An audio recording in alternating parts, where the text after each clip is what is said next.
நமக்கு முன்னாடி காலத்துல வாழ்ந்தவங்க அறிவு வளர்ச்சியா நமக்கு கோயில் கோட்டைன்னு என்னென்னமோ விட்டு போனாங்க. ஆனா நாம இப்போ அறிவியல் வளர்ச்சின்னு சொல்லி அதை எல்லாத்தையும் அழிச்சிட்டு இருக்கோம்.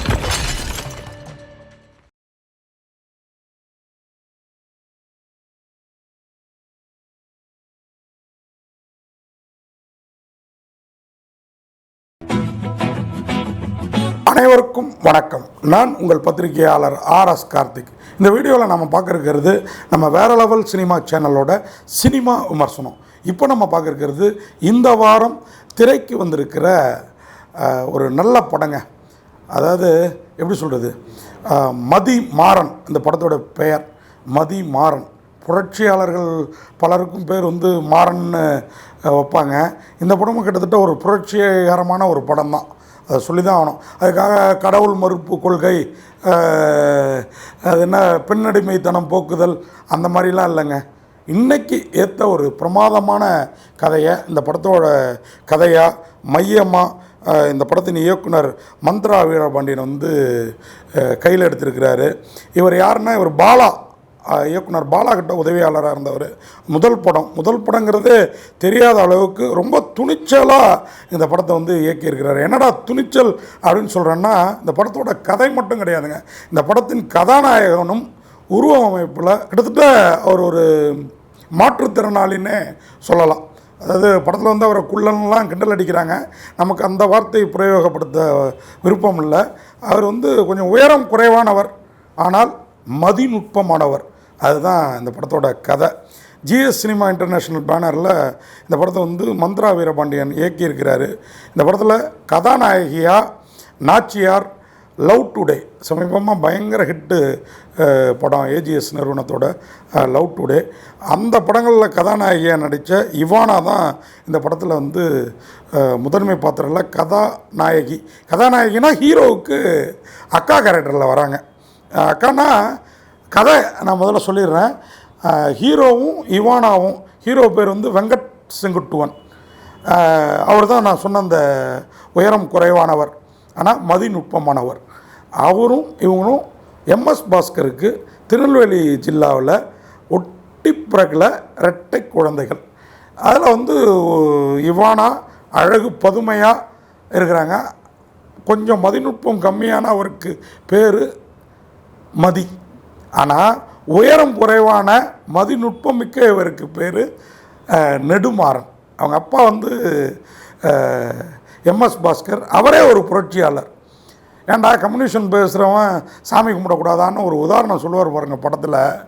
ஒருத்தர் கேட்பாப்பில், என்னென்ன கம்யூனிஸ்ட் கட்சிக்கு போய்ட்டு கம்யூனிஸ்ட் கட்சி மீட்டிங் போய்ட்டு துண்டை கழுத்தில் போட்டிருக்கிற, பட்டையும் ஊதியும் நெத்தியில் வச்சுருக்கிற அப்படின்னு ஒருத்தர் கேட்பார், ஒரு கேரக்டரு. அதுக்கு எம்எஸ் பாஸ்கர் சொல்லுவார், படத்தில் அவர் போஸ்ட் மேன்.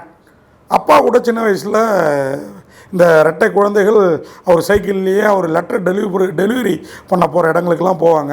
அதில் ரொம்ப ஹீரோ நெடுமாறனுக்கு போஸ்ட்மேன் உத்தியோகம் ரொம்ப பிடிச்சி போயிடும். நான் வளர்ந்து பெரியவனான பிறகு போஸ்ட்மேனாக தான் ஆவான்னு சபதம் ஏற்பார்.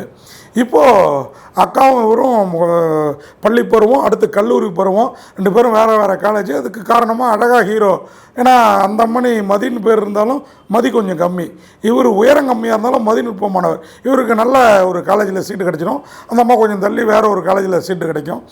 இப்போது தம்பியை மறந்து காதல் வயப்படுவார் ஹீரோயின். காதலனோட கிட்ட சிட்டிக்கு ஓடி வந்துடுவார். அவமானம் தாங்காமல் அப்பாவும் அம்மாவும் சூசைட் பண்ணிப்பாங்க. இப்போ நம்ம ஹீரோ இந்த அக்கா ஓடி போனதை தாங்கிக்கவே முடியாது. அக்காவை தேடி சென்னைக்கு வருவார். இவர் கூட படித்த இன்னொரு நாயகி, கிட்டத்தட்ட அவங்க காவல்துறையில் ஒரு ட்ரைனிங் சப் இன்ஸ்பெக்டர் மாதிரி இருப்பாங்க, ஆராத்யா, அவங்க நடிச்சிருக்கிறாங்க. வேறு லெவலில் இருக்கிறாங்க. அவங்க இவருடைய காதலியாக, ஹீரோவோட காதலியாக, உயரம் குறைவாக இருந்தாலும் நீ தாண்டா அழகானவங்கிற ரேஞ்சில் இவரை ஊர்லேயே லவ் பண்ணுறாங்க.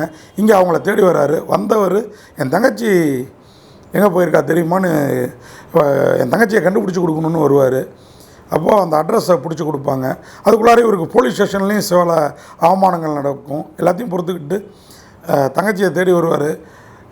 இன்ட்ரோல் பிளாக்கு கட் பண்ணால் என்ன தங்கச்சியை பழி தீர்த்திருப்பார் அப்படின்னு நம்ம நினைப்போம். அதுதாங்க இல்லை. தங்கையை பார்த்து, தங்கை பிள்ளையை பார்த்து, அப்பா அம்மா இறந்ததையும் மறந்து மகிழ்வார். இந்த தருணத்தில் அவங்க வீட்டுக்கு எதிர் வீட்டில் இருக்கிற பெண் காணாமல் போவாள். அதுமாதிரி நிறைய பெண்கள் சிட்டியில் காணாமல் போவாங்க. போலீஸால் கண்டுபிடிக்க முடியாமல் திணறும். தன் காதலிக்கு உதவ களமிறங்குவார். ஊரில் இவங்க அப்பாவோட போஸ்டிங் இவருக்காக வெயிட்டிங்கில் இருக்கும். அதை போய் அந்த போஸ்ட்மேன் உத்தியோகத்தை இவர் ஏற்றுக்கணும். அதுக்கு இடையில் சிட்டியில் இவர் தன் மதிநுட்பத்தால் காவல்துறைக்கு எப்படி உதவுறாரு, அந்த கொலைகேசுகளை எப்படி கண்டுபிடிக்கிறாரு, இளம்பெண் கொலைகேசுகளை, அப்படிங்கிறது தாங்க இந்த கதையும் களமும். வேறு லெவலில் இருக்குது. ஒரு கட்டத்தில் வில்லன் வந்து இவங்க அக்காவையே தீர்த்துக்கட்ட வருவான். அவர்கிட்டேருந்து அக்காவை இவர் மீட்டாரா இல்லையா, இன்னும் போலீஸ் துறை, ஆனால் உயரம் குறைவான இவரை வந்து முதல்ல கிண்டல் அடிக்கும் போலீஸ் துறை. அப்புறம் இவரை ஏற்றுக்கிட்டு தங்களோட சேர்ந்துக்கிட்டு தங்களுக்கு ஒரு எப்படி இன்ஃபார்மர்னு கூட சொல்ல முடியாது, இன்டெலிஜென்ட் மிக்கவராக தங்கள் கூட இணைச்சிக்கிட்டு அந்த இவரை ஃபஸ்ட்டில் எதிர்ப்பார். அந்த கிட்டத்தட்ட அவரும் ஒரு ஹீரோ தான். சில படங்களில் அவர் கிட்டத்தட்ட ஹீரோவாகவே நடிச்சிருக்கிறாரு. அவருடைய கேரக்டர் ரொம்ப பிரமாதமாக இருக்குது இந்த படத்தில். அவரையும் பாராட்டணும். அந்த இன்ஸ்பெக்டர் ஆஃப் போலீஸாக வராரு, ஆடுகளம் நரேனோட பையனாக வராரு, சுதர்சன் கோவிந்த்.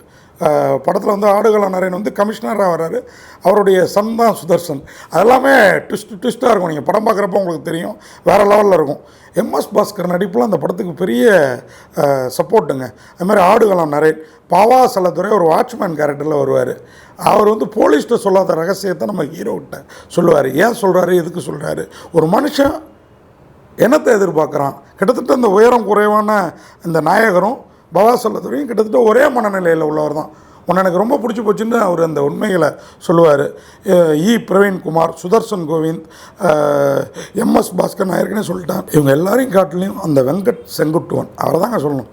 இவானா பிரமாதமாக நடிச்சிருக்கிறாங்க. வெங்கட் செங்குட்டுவன் வாழ்ந்துருக்கிறாருங்க அந்த கேரக்டராகவே. டைரக்டர் எதிர்பார்த்த அத்தனையும் பூர்த்தி செய்திருக்கிறாரு. இந்த படத்தில் வந்து மந்த்ரா வீரபாண்டியனோட இயக்கம் சொல்லிட்டேன். தயாரிப்பு நிறுவனம் ஜிஎஸ் சினிமா இன்டர்நேஷ்னல். அதே மாதிரி தமிழ்நாடு முழுக்க இந்த படத்தை வந்து விநியோகம் பண்ணியிருக்கிறது. ஒரு நல்ல படத்தை விநியோகம் பண்ணியிருக்காங்க. அதனால் சொல்கிறேன், பாபின் ஸ்டுடியோஸ்.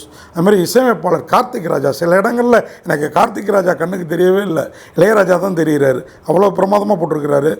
பின்னணி பாடகர்கள் கார்த்திக் ராஜா, சித் ஸ்ரீராம், ஜிவி பிரகாஷ், சைந்தவி, வெங்கட் பிரபு எல்லாமும் படத்தில் நிறைவாக இருக்குது. ஒளிப்பதிவு பர்வேஸ் கே, அவரும் ஒரு கேரக்டராக அந்த படத்தில் நடிச்சிருக்கிறாரு. இவானாவோட கணவராக அந்த பர்வேஸ் தான் நடிச்சிருக்கிறாரு. வேறு லெவலில் பண்ணியிருக்கிறாரு ஒளிப்பதிவாளர். எடிட்டர் சதீஷ் சூர்யா.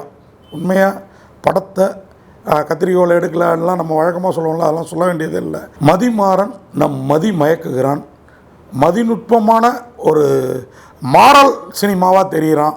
என்ன ஒன்று எனக்கு ஒரே ஒரு வருத்தம், படத்தில் ஒரு மெயின் வில்லனுக்கு கேரக்டர் நேம் வந்து ஆஞ்சநேயரை குறிக்கிற மாதிரி ஒரு பேரை வச்சுருப்பார். அது மட்டும் சின்ன நெருடல். மதிமாறன்னு புரட்சிகரமான பேரை வச்சுருந்தீங்க, ஏன் கடவுளை சாடுறீங்கிறது மட்டும்தான் என்னுடைய கேள்வி. மற்றபடி மதிமாறன் மதி மயக்குகிறான். நன்றி, வணக்கம்.